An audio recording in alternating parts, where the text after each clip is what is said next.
Welcome guys, आज हम बात करने वाले हैं लुकेसम के चैप्टर नंबर 588 के बारे। तो हम मित्सुकी को देखते हैं जो कि अटैक को देखकर रुकने को बोलती है। वो पूछती है तुम लोग हो कौन, किसके ऑर्डर से यहाँ पे आए हो। उसके सामने जो गुंडे थे वह एक दूसरे से बात करने लगते हैं कि इसकी आवाज सी है कोरिया की नहीं लगती। तभी वहाँ अकीरा आता है और बोलता है मैं इन सबको जानता तो नहीं, लेकिन इन सबको मैं देख लूंगा। तुम्हारी हिम्मत कैसे हुई अकीरा के इलाके में आने की? मैंने यहाँ के एग्जीक्यूटिव बनने के लिए काफी मेहनत की। अब तुम सबको निपटा के मैं ऊपर के बंदों को दिखाऊंगा कि कितना काबिल हूँ मैं। इतना कहते ही इसके ऊपर लात घूसे पड़ते हैं जिससे वह हवा में उड़ के जाने लगता है। जिन्होंने इसको मारा होता है वो बोलते हैं आखिर ये बच्चा कौन था और यह इतना कमजोर क्यों था। और अकीरा जमीन में पड़ा हुआ सोचता है कि मैं इनके सामने रिएक्ट तक नहीं कर पाया, आखिर ये लोग हैं कौन। और हमें बताया जाता है कि ये पैजू और ओहैंग सिटी के हैं। और इतने में ही एक मुक्का पड़ता है सोमा मित्सुकी के पेट में, जिससे बेचारी जमीन में खून फेंक देती है। जिसने इसे घूसा मारा होता है वह इसका गला पकड़कर उठा लेता है और कहता है वर्कर की सेकंड एफिलिएट की प्रेसिडेंट तुम ही हो ना। देखो हमसे तुम्हारी कोई दुश्मनी नहीं, बस हम अपने दिए गए ऑर्डर को फॉलो कर रहे हैं। फिर भी अगर तुम्हें कुछ गलत लग रहा है तो मैं बता दूं कि हमें वर्कर को खत्म करने का ऑर्डर मिला है। हमारे ऊपर के लोग जो भी होगा यहाँ हैंडल कर लेंगे। उन्होंने कहा है हम चाहे जो भी कर सकते हैं वर्करों को हराने के लिए। तभी सीन शिफ्ट होता है और हम देखते हैं थर्ड एफिलिएट के डेरियस होंग को, जिसे हम देखते हैं फर्स्ट जनरेशन के 2 लोग जमीन पर पटक देते हैं। उसके साथ अचानक यह हुआ है इसलिए वह चिल्ला के बोलता है मुझे जाने दो। ना कि डेरियस बल्कि उसके बंदे भी वहाँ पिट रहे होते हैं। ये सब देख कर डेरियस मन में सोचता है कि मेरे लड़के पिट रहे हैं और हमारे चाइनीज एग्जीक्यूटिव भी मदद कर रहे हैं, लेकिन दुश्मन काफी सारे हैं, वो लोग इन्हें नहीं संभाल पाएंगे। लेकिन डेरियस जब ये सब कुछ देख रहा होता है एक बंदा उसके पीछे से आ जाता है, उसके एक मुक्का मारते हुए कहता है अलविदा मेरे दोस्त। और डेरियस बस उम्मीद करते हुए रह जाता है कि कोई उसे बचाने आ जाए। और इसके बाद देखते हैं 4 एफिलिएट का सीन,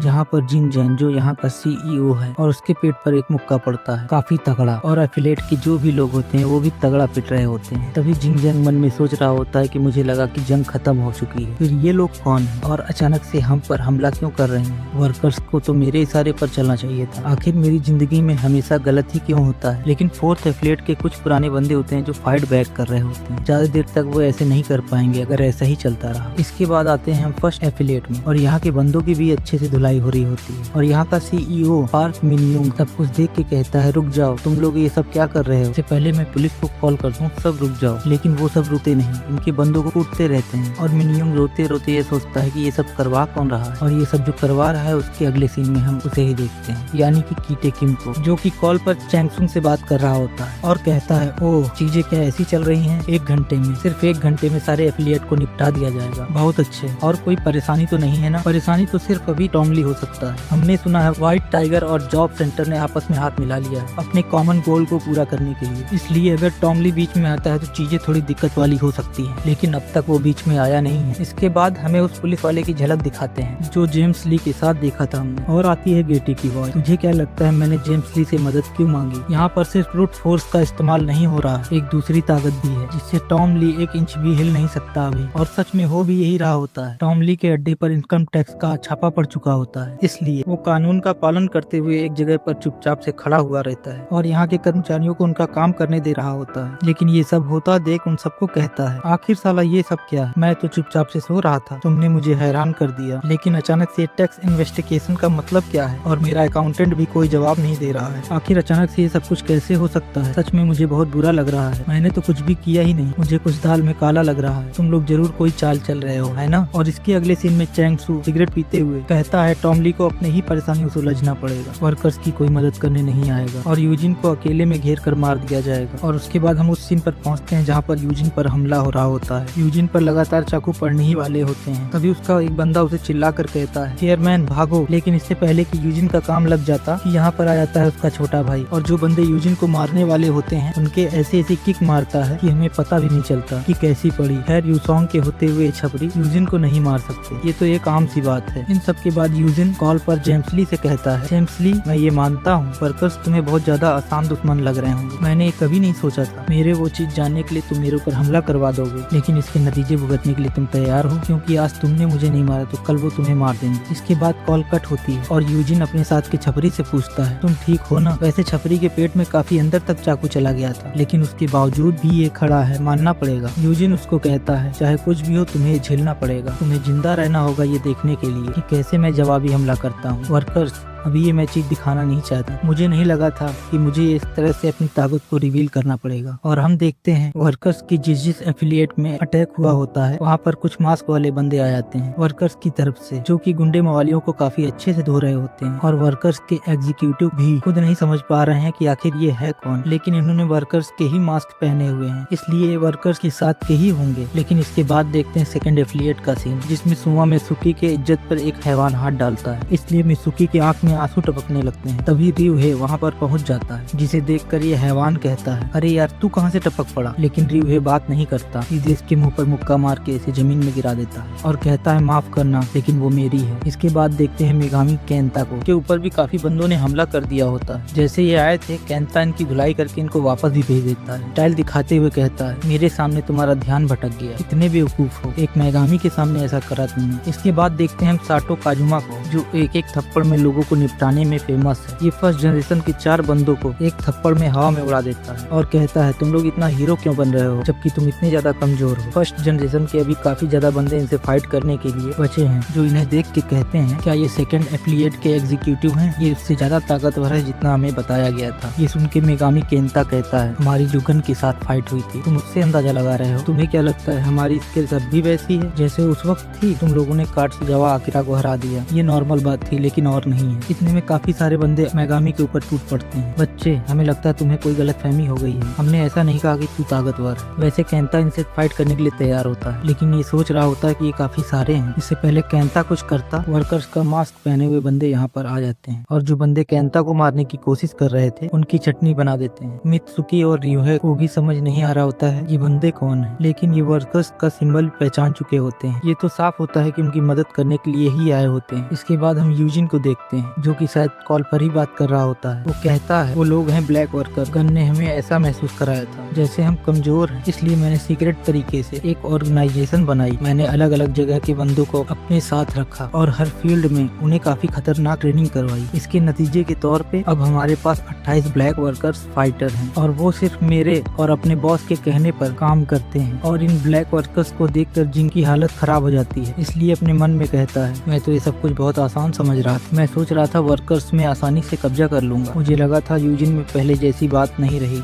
लेकिन मैं गलत था। वो तो सीक्रेट तरीके से इन मॉन्स्टर को पाल रहा था और जितने भी गुंडे थे उनको ब्लैक वर्कर्स ने निपटा दिया था। और पार्क मिन्यूंग रोते हुए कहता है सब खत्म हो गया, मुझे यकीन नहीं होता ये सब कुछ हो रहा है, मैं अभी भी यहाँ का सीईओ बना था। और ये बात ये इसीलिए कह रहा है क्योंकि इस एफिलिएट के बंदे नहीं निपटाए गए हैं। लेकिन यूजिन अब भी बोल रहा होता है कि जिसने इन ब्लैक वर्कर्स को ट्रेन किया है। इतने में ही फर्स्ट एफिलिएट के बंदों के पास चलता हुआ आता है वही बंदा जिसने ब्लैक वर्कर्स को ट्रेन किया है और कहता है चेयरमैन ये मैं बात कर रहा हूँ, मैंने अपने वर्कर्स शाही एफिलिएट में डिप्लॉय कर दिए हैं, वो फर्स्ट जनरेशन के बंदों को 1 घंटे में निपटा देंगे और जहाँ पर मैं हूँ यहाँ का पहला फ्लोर मैं अकेले ही निपटा दूंगा, मुझे इसमें कोई दिक्कत नहीं, मैं जल्दी से यहाँ की साफ सफाई करके आपके पास आता हूँ। और यही है मैंडी ऑफ पैंग जिसने ब्लैक वर्कर्स को ट्रेन किया है। इसके बाद सीन शिफ्ट होता है जहाँ पर चैंग सू अभी भी अपने पैरों के एक्यूप्रेशर पॉइंट को दबा रहा होता है। इतने में ही उसका एक बंदा उसे चिल्ला कर कहता है सर हम एक मुसीबत में हैं, हर एफिलिएट में हमारे बंदों के ऊपर हमला हुआ है, नए बंदे आकर उन्हें हरा रहे हैं। चैंग सू कहता है तो अच्छा उन लोग आसान दुश्मन नहीं है। कीटे किम कहता है हाँ अगर ये आसान होता तो मजा नहीं आता। इसके बाद जेम्स कहता है इसमें कोई हैरानी वाली बात नहीं, उसने इस पोजीशन को पाने के लिए काफी मेहनत की है। दूसरी तरफ Mandy of Paing first generation के बंदों को निपटा रहा होता है। उसी के साथ साथ में यूजिन के बंदे उसे पूछ रहे होते हैं कि अब क्या करना है। यूजिन किसी को कॉल मिलाते हुए कहता है अब मैं एक जानवर को जगाने वाला हूँ और कॉल करता है टॉम ली को। उसको बताता है मैं मुसीबत में हूँ, तुम्हें मेरी मदद करनी होगी। टॉम जवाब देता है मैं मदद करना चाहता हूँ लेकिन मुझे लगता नहीं मैं कर पाऊंगा। इसकी कोई वजह? दरअसल मेरे यहाँ पर अभी टैक्स इन्वेस्टिगेशन चल रहा है, पर से मुझे लगता है मैं काफी बूढ़ा हो चुका हूँ। पहले मुझे ऐसा कभी महसूस नहीं हुआ कि मैं इतना ज्यादा कमजोर हूँ। वैसे भी ग्रैपियोंग के मौत के बाद मुझे लगता है हमारा एरा नहीं रहा, मैं समझ सकता हूँ, लेकिन मैं कॉल रखने से पहले तुम्हें कुछ बताना चाहता हूँ। और वो क्या है? जेम्स ली और गेटे किम ने ही कैप्रियन किम को मारा था और मुझे लगता है जो कोई इस बारे में जानता है वो इन सबको मारने के बारे में सोच रहे हैं। तुम्हें इस बारे में नहीं पता था तो हो सकता है तुम उस लिस्ट में ना हो, लेकिन जितना मैं जानता हूँ तुम्हारी एक खास इंसान की हिट लिस्ट में है। मैं बात कर रहा हूँ यॉन वुक किम की। तुमने सही सुना, जेम्स ली और केटे किम ने ना सिर्फ यॉन किम को मारा, वो लोग आज ही यॉन वुक किम को मारने वाले हैं। और दूसरे सीन में हम देखते हैं मिस किम को, जिनको मारने के लिए कुछ बंदे पहुंच जाते हैं और टॉम के पास मिस किम का मैसेज भी आ चुका होता है जिसमें लिखा होता है हेल्प मी।